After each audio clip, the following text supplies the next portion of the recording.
우리에게 주신 하나님의 말씀은 시편 34편 4절 말씀과 누가복음 1장 13절의 말씀입니다.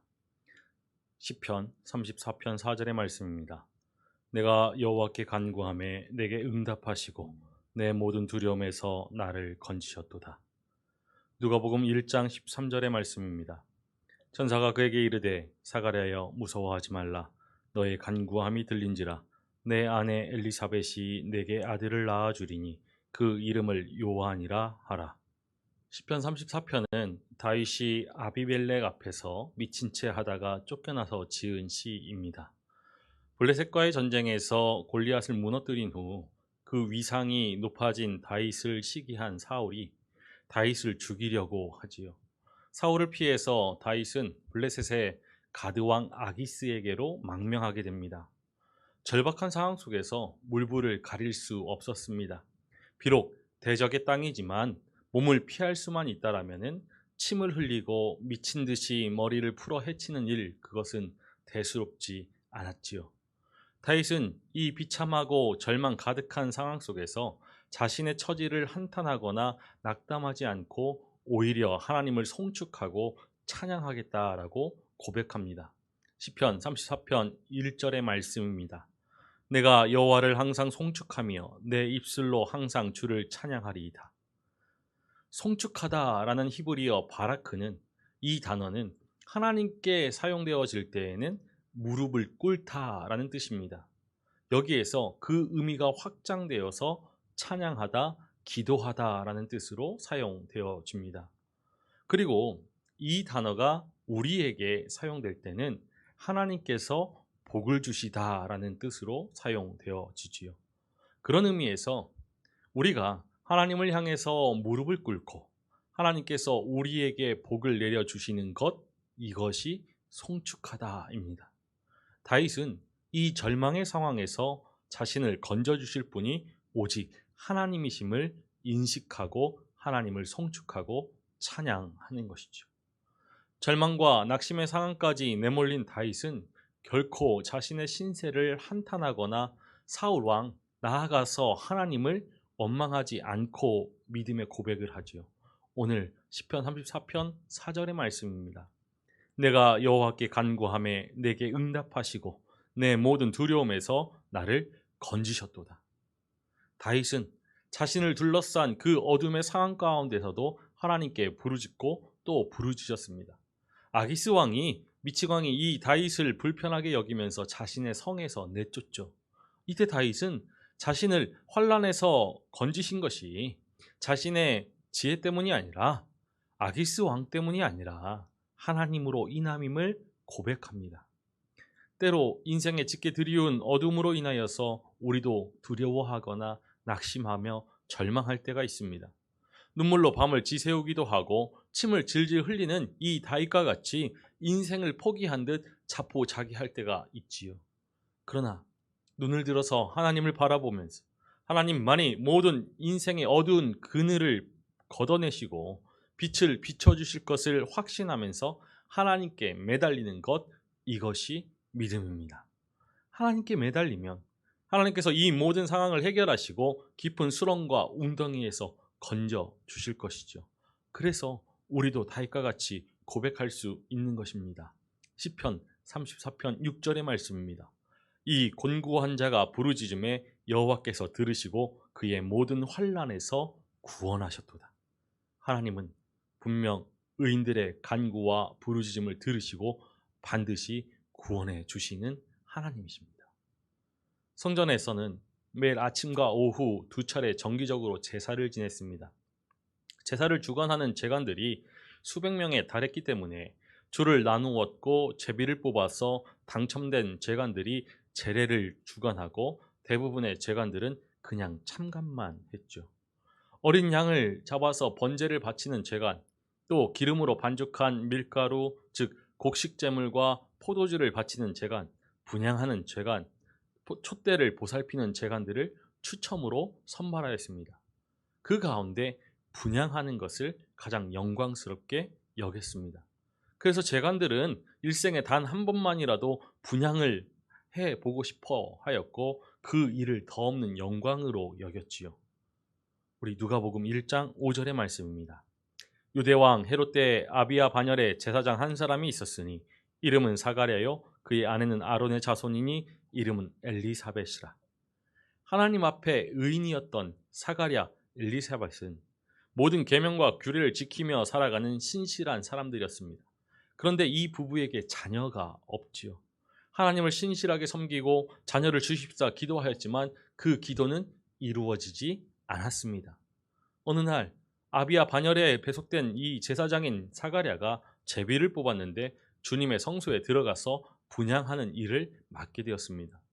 그가 분향하는 동안에 온 백성은 모두 밖에서 기도하고 있지요. 거룩하고 성스러운 주님의 집에 그는 홀로 들어갔습니다. 그리고 두렵고 떨리는 마음으로 주님께 분향하였지요.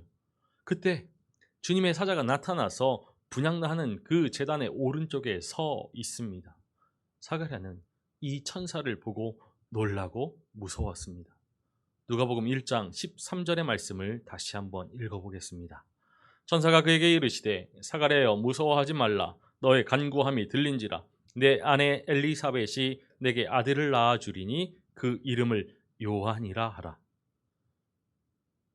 돌아보면 매 순간, 아니 때때로 우리의 입술로는 주님을 찾지만 막상 주님이 주시는 표징을 마주할 때면 놀라고 무서워할 때가 있습니다. 만약 주님이 보내신 천사가 내 앞에 있다라면은, 혹은 가려져 있던 베일을 벗겨내어서 주님의 세계를 조금이라도 보여준다라면은 우리가 두려워하거나 떨지 않고 마주할 수, 직면할 수 있을까요? 하나님의 거룩함을 체험할 때 경험하게 되는 이 두려움과 놀라움은 우리를 경직시키고 멈칫하게 하는 것이 아니라 새로운 차원을, 다른 차원을 보게 합니다. 하나님의 거룩하신 그 현존 앞에 설 때에 우리는 비로소 어둠을 헤치고 빛으로 나아갈 힘과 용기를 얻게 되지요.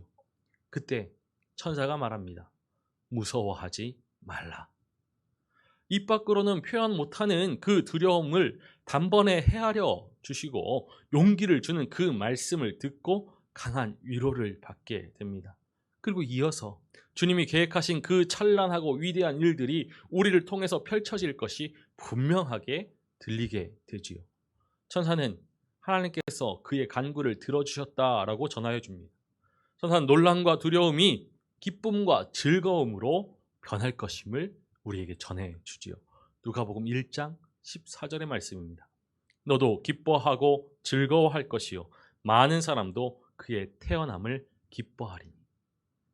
사가랴의 간절한 소망은 예수 그리스도의 길을 준비하는 요한의 탄생을 통해서 이루어집니다.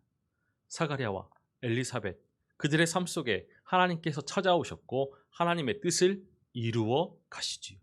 하나님께서 주관하시는 하나님의 역사 안에서 사가랴와 엘리사벳 그 두 사람의 인생이 사용되어졌고 그의 뜻대로, 하나님의 뜻대로 가꾸어 가셨습니다. 이전부터 절실하게 주님에게 간구했으나 듣지 않으시는 것 같았던 우리의 간구를 주님은 처음부터 세밀하게 듣고 계십니다. 주님은 우리의 소리를 언제나 어디서나 귀 기울여 듣고 계셨고 가장 완벽한 때에 이루도록 예비해 주시는 신실하신 주님이시죠. 신실하신 구원의 주님 앞에 우리가 해야 할 일, 그것은 무릎을 꿇는 것입니다. 무릎을 꿇고 주님의 뜻을 구하며 나아갈 때 우리의 삶에 예비하신 그 긍휼의 은총을, 복을 허락하여 주실 것입니다. 대림의 이 시간, 우리의 마음과 뜻과 정성을 하나님께 집중하고 하나님의 음성을 들음으로 구원의 은총 속에서 믿음의 반석 위에 설 수 있기를 간절히 소망합니다. 우리의 삶의 구원의 주 되시는 주님이 오심을 기다리면서 우리의 작은 신음에도 응답하시는 주님을 신뢰함으로 주님 앞에 우리의 삶을 내려놓기를 소망합니다. 마라나타, 주님 오시옵소서. 믿음으로 선포하며 오늘도 믿음의 걸음을 담대히 걸어갈 수 있기를 주님의 이름으로 축원합니다. 살아계셔서 찬양받으시기 합당하신 아버지 하나님, 우리의 삶 가운데 구원의 신실하신 그 은혜를 베풀어 주셔서 우리 주 예수 그리스도를 이 땅에 보내어 주시고 하늘의 은총과 하늘의 그 사랑을 베풀어 주시니 참으로 감사를 드립니다. 아버지 하나님, 우리의 작은 신음에도 응답하시는 주님이심을 신뢰하면서 우리의 삶을 온전히 주님 앞에 내려놓기를 원합니다. 주님, 우리의 삶이 곤고할 때, 우리의 삶이 연약하여 고통과 어려움에 넘어질 때 우리를 도우시는 분은 오직 하나님이심을 고백합니다. 주님만이 나의 구원이시요 주님만이 나의 소망이시며 나의 피난처 되심을 고백하면서 주님 앞에 무릎으로 나아가오니 우리의 인생을 붙들어 주옵소서. 오직 주님만을 송축하며 찬양하기를 원합니다. 주님께서 예비하신 놀라운 일들을 바라볼 수 있는 믿음의 눈을 허락하여 주시고 그 때를, 가장 좋은 때를 예비하신 주님이심을 신뢰하면서 기다릴 수 있는 지혜 또한 허락하여 주옵소서. 주님, 우리의 연약함, 우리의 아픔, 우리의 슬픔과 눈물, 이 고통 속에서 우리의 인생을 건져주셔서 생명의 길로, 주님을 따르는 믿음의 길로 걸어가게 하여 주옵소서. 주님, 가난과 양육으로 공궁에 처한 이웃들을 돌아보기 원합니다.